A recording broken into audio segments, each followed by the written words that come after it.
Hello, Happy New Year. It's a beautiful day. It will be a good year of the horse.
This is Newfoundland. His name's Sully Malloy. I'm Joe Malloy.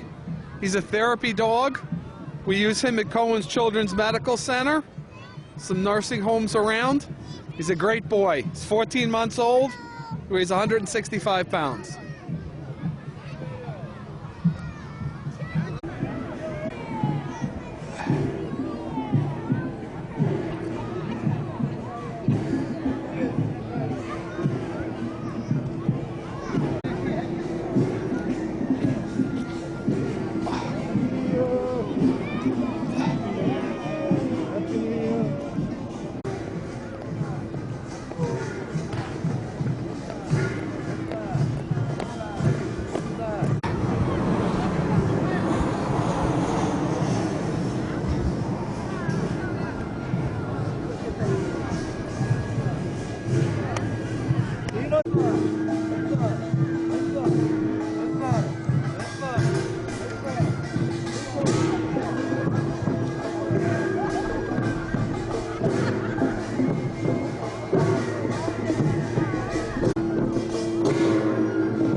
3일간 쉬고 있죠.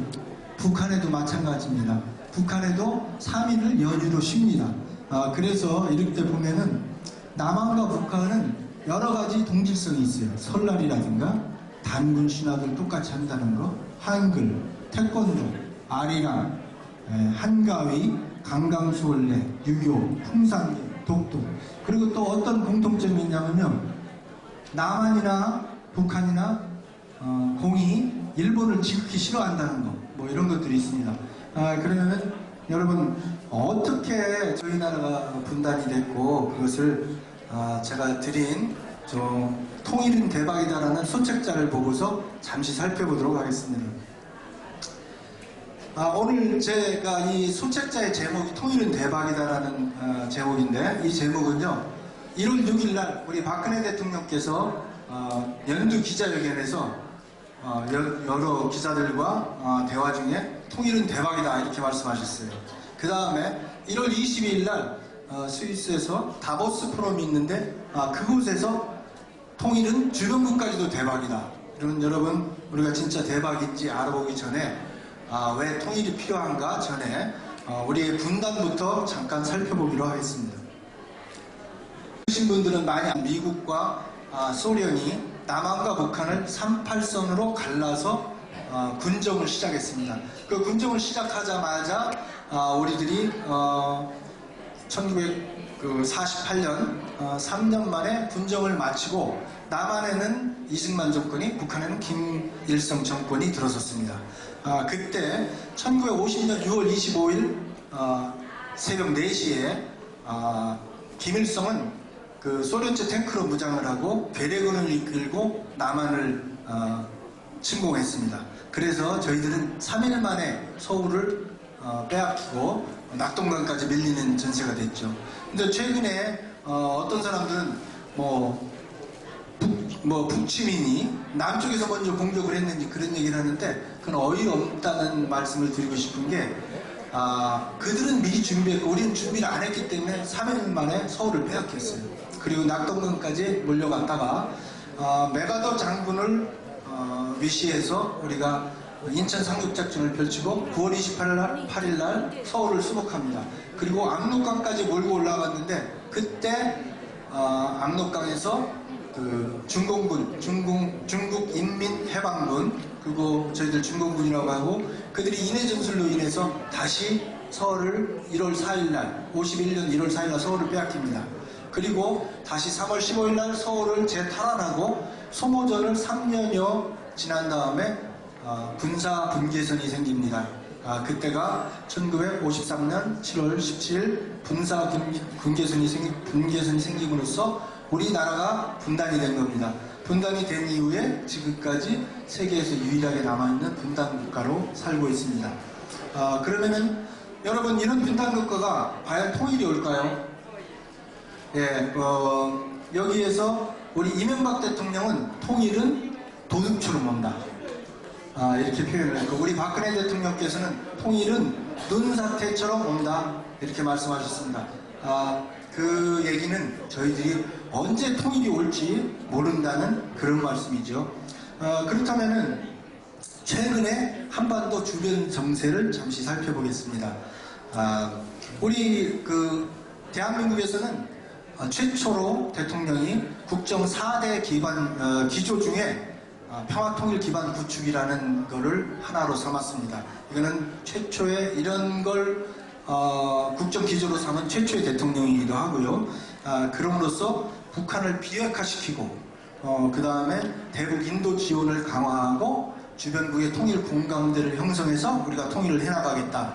그리고 실질적인 내용으로는 비무장지대에 세계 평화공원을 만들어서 막힌 담을 뚫고 그 다음에 유라시아 철도를 개통해서 평화의 통로로 삼겠다. 그런 구체적인 내용까지도 우리 박근혜 대통령께서는 내놨습니다. 그러면은 주변국의 다른 나라들은 어떤지 잠깐 살펴보겠습니다.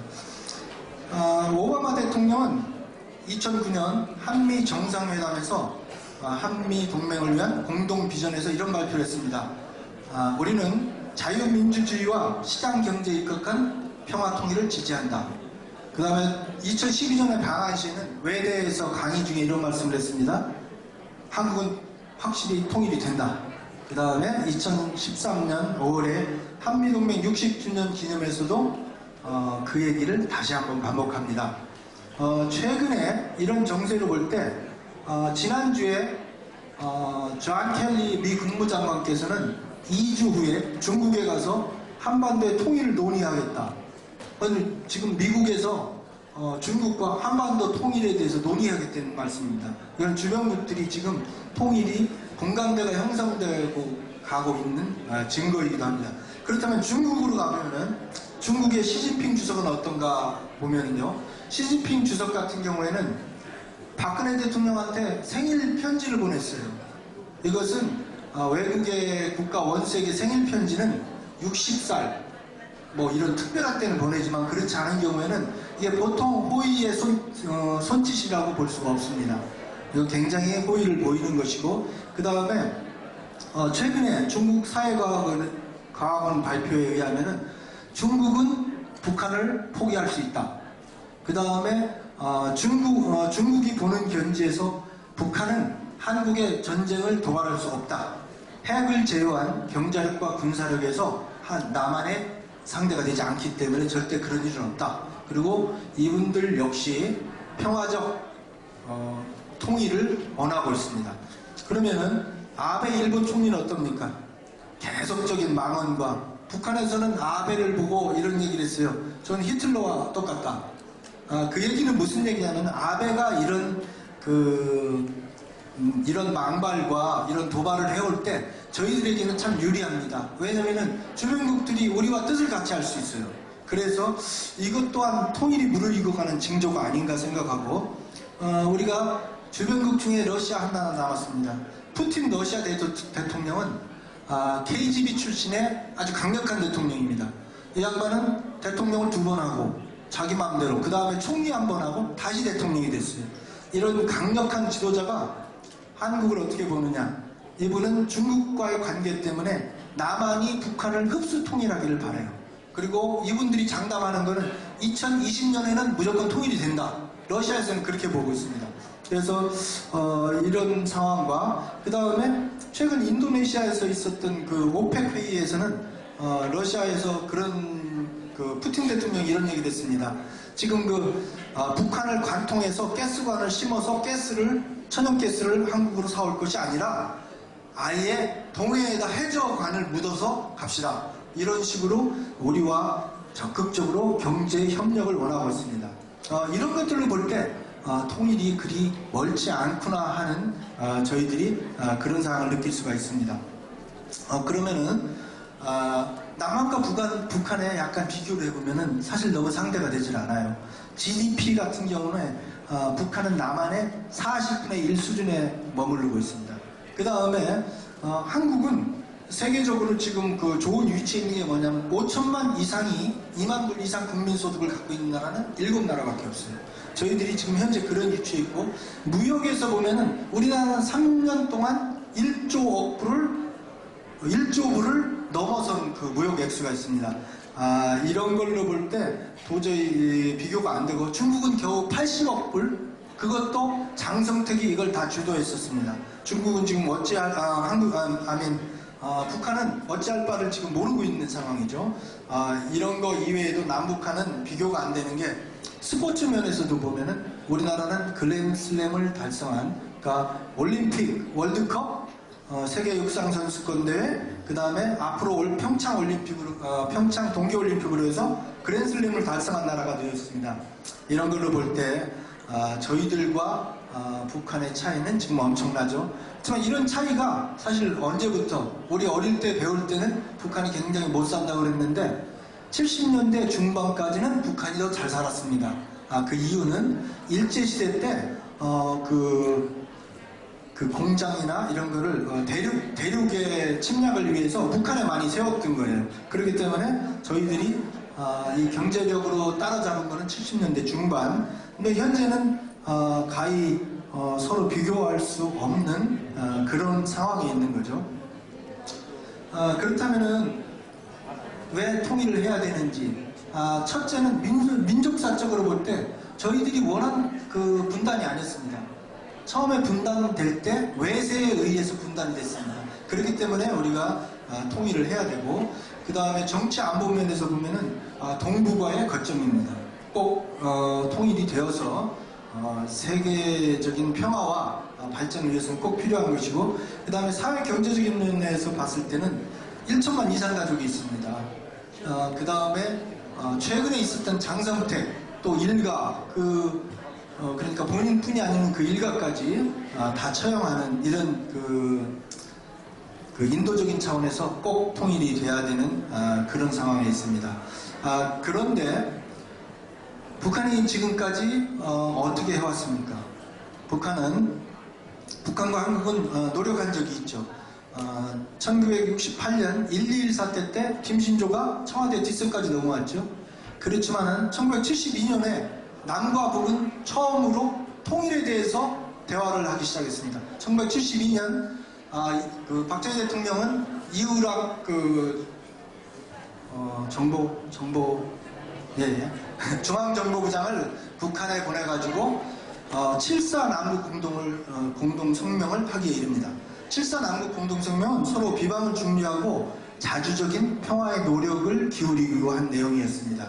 그럼에도 불구하고 76년에 판문점 도끼만행 사건, 83년 아웅산 테러, 87년 칼기 테러, 그 이후에도 노태우 정권의 77선언, 91년 남북 기본 합의서 등 우리가 이런 노력을 하는 중에도 계속 도발을 해왔어요.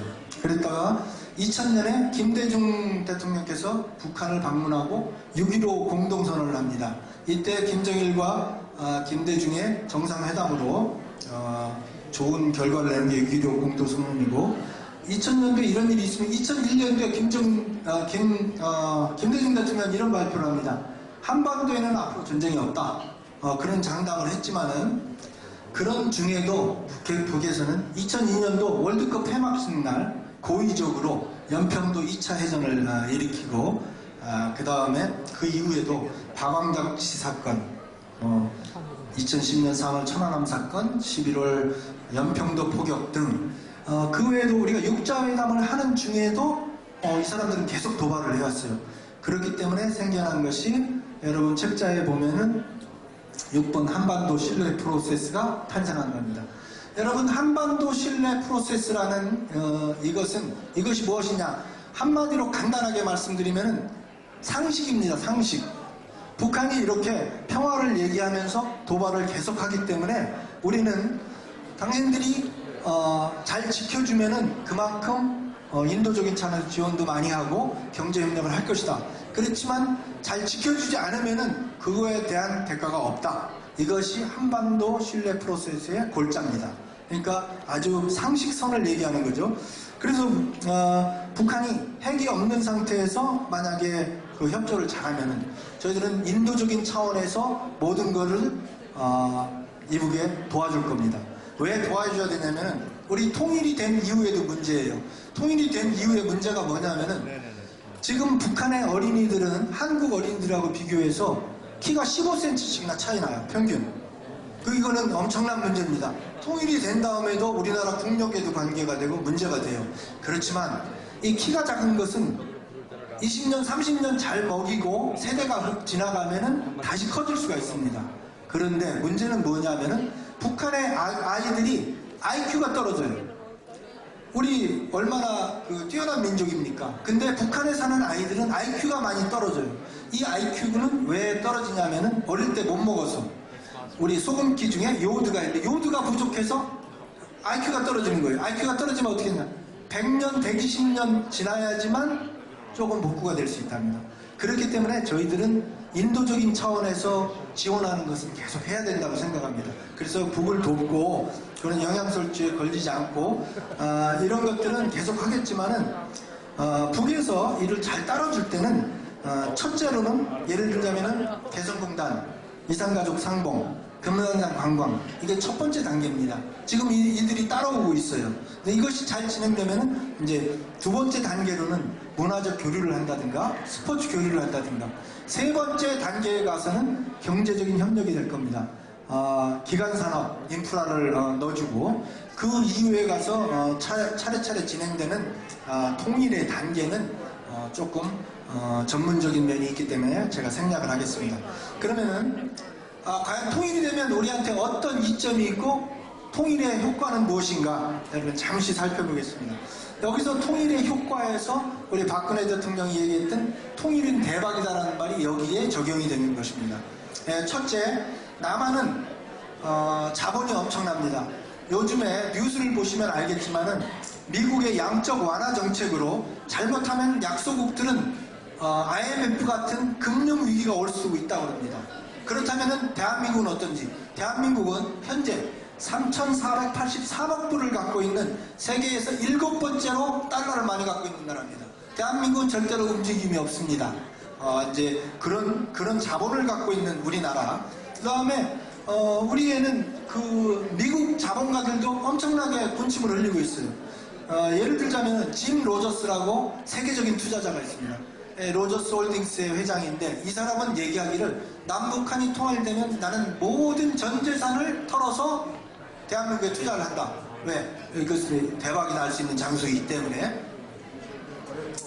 그런 면이 있고 그 다음에 기술적인 면에서는 삼성 드러나 인터넷이나 무슨 조선 등 우리가 경제적인 면에서 세계 최고가 65가지나 있습니다. 이런 면으로 이런 상황이 있고 북한에는 값싼 노동력이 있습니다. 북한에 노동력이 있으면 또한 북한에 있는 많은 자원들 여러분 혹시 히토리라고 들어보셨죠? 반도체를 만드는 원료입니다.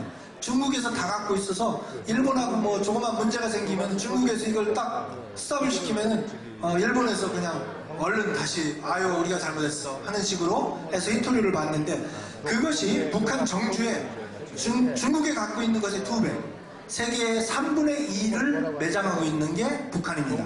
이런 북한과 남한이 만날 때는 엄청난 경제적인 폭발력이 일어나기 때문에 통일은 대박이다라고 말씀하신 겁니다. 근데 뭐 시간 관계상 그 주변국의 대박은 간단히 얘기하자면은 중국의 동북 삼성이나 러시아의 연해주 같은 데도 같은 인프라가 들어오기 때문에 주변국까지도 대박이다. 이런 결론을 내릴 수 있는 것입니다. 마지막으로 제가 그렇다면은 우리 동포들은 어떤 일을 할 수 있는지 잠시 알아보겠습니다. 시간이 조금 그러면 결론 부분으로 들어가겠습니다. 우리 동포들이 뭘 할 수 있느냐? 많은 일을 할 수 있습니다. 그리고 우리 동포들 진짜 여러 가지 일을 해왔습니다. 우리 IMF 때 달러 보내기 운동했을 때 국내에서 그렇게 많은 기업이 있고 하지만 25억 불 거뒀고 우리 동포들이 보낸 돈이 15억 불이었습니다. 그래서 우리 IMF를 이렇게 모면하는 그런 그 초석을 다졌던 우리 동포들입니다. 우리가 할 수 있는 일이 많이 있지만은 또 우리 란김 하원 의원 와 계시죠? 우리 2세들한테 우리 통일의 욕구를 알려드려야 돼요. 저렇게 정치인이 됐고 전문가가 된 분들한테 우리의 통일 공감대를 형성시켜줘서 외국 사람들한테 우리가 통일을 원한다는 걸 알려줘야 돼요. 예, 그럼으로써 통일을 앞당길 수 있고 우리들이 주위에 있는 그 미국 정치인들과도 예를 들자면은 그레이스맨, 뭐 찰스 뱅글 이런 분들 친한파로서 많은 법령을 우리를 위해서 만들어 주셨고 통과를 시켜 주셨습니다. 이런 그 소소한 것들 그 외에도 독도 문제, 동해 표기, 위안부, 기린비 이런 것들로 모국과 협조를 할 때 우리는 통일을 앞당길 수 있다고 생각합니다. 시간이 좀 짧은 관계로 제가 이 정도를 마무리를 하려고 합니다. 여러분 우리가 모두 함께 8천만의 행복한 통일을 이룹시다. 감사합니다. 네, 감사합니다. 열강이셨습니다. 미국항통 정재균 회장님이셨습니다. 예, 다음 순서는 풍물 KCS 무용단의 진쇠춤이 이어지도록 하겠습니다. 준비되셨나요? KCS folk dance team will perform.